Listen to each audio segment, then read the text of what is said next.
Hello, my name is Nate, and I'm host of the Random Adventurers podcast.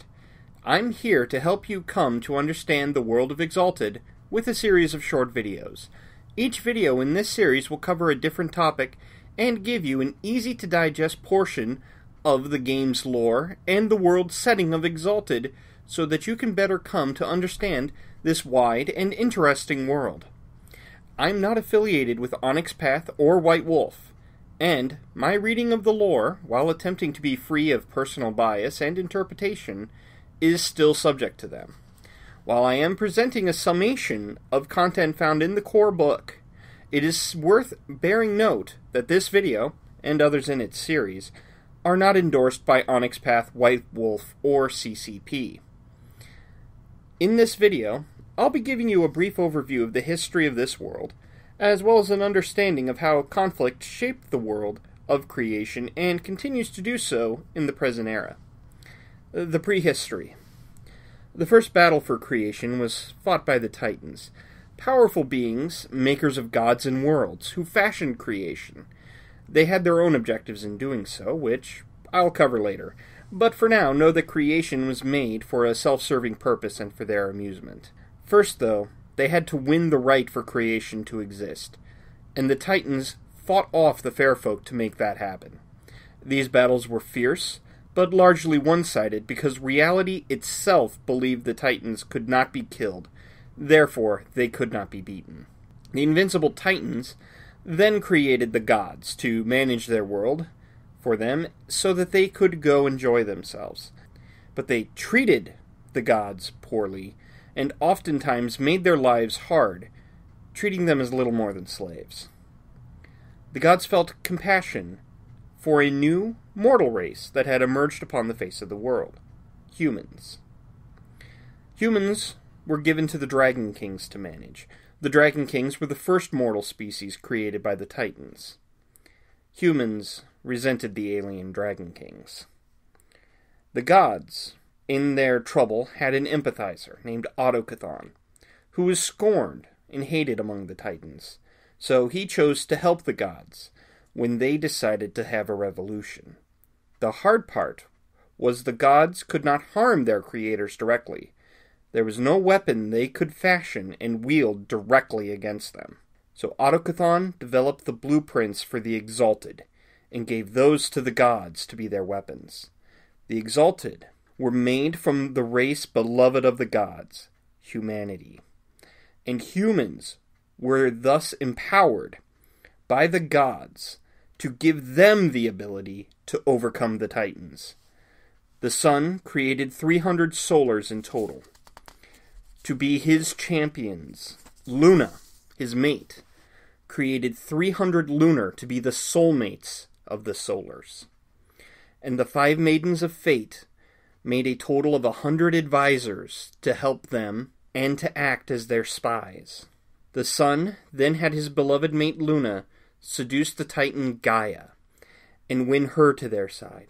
It was Gaia who made the 5 great dragons from whom the dragon-blooded would descend and grow to be legion.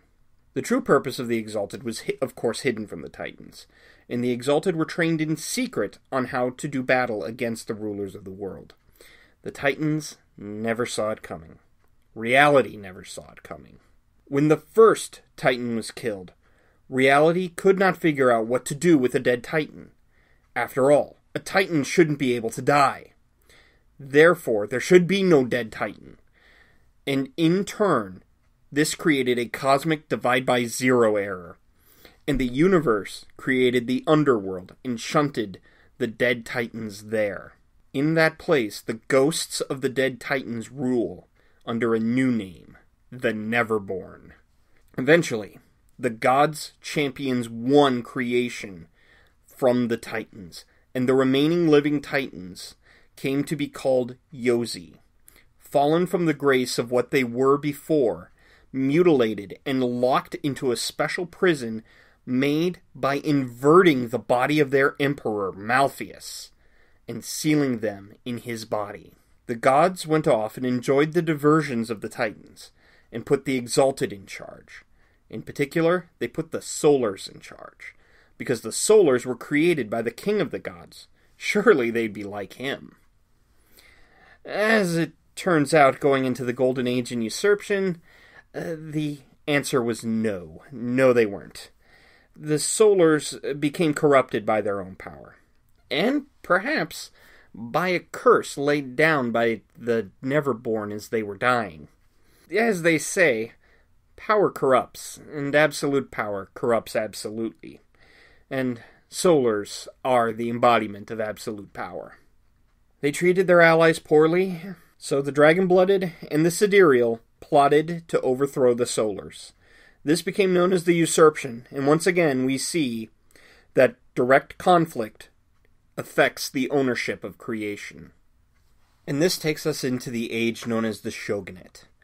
And the Shogunate was the time when the Dragon-Blooded ruled. It wasn't a bad time. Sure, things were technologically a little nicer when the Solars were in charge, but the Dragon-Blooded did the best they could, and things weren't horrible. They weren't bad during this time. The age of the Shogunate, though, was brought to an end when a plague befell creation, a plague commissioned by the twisted ghosts of the Solars slain during the creation of this era. Warped by the Neverborn into Death Lords, these solar ghosts unleashed hell on Earth, slaying 90% of the population with a horrible disease. And then they opened the floodgates to the fair folk, and this crusade of fair folk poured out upon the face of creation. If it hadn't been for the valiant efforts of one dragon-blooded officer in reviving an ancient solar weapon that was thought to be completely inoperable by dragon-blooded, the plague and the fair folk would have finished off creation. And because she was able to turn this back and burn the plague and the fair folk from the face of creation, she was made empress overall. And for once, we see the pattern of succession break. But now, that empress is missing. Her 7 century and a half reign seems to have come to an end, and her spoiled children are fighting over the carrion carcass of her empire.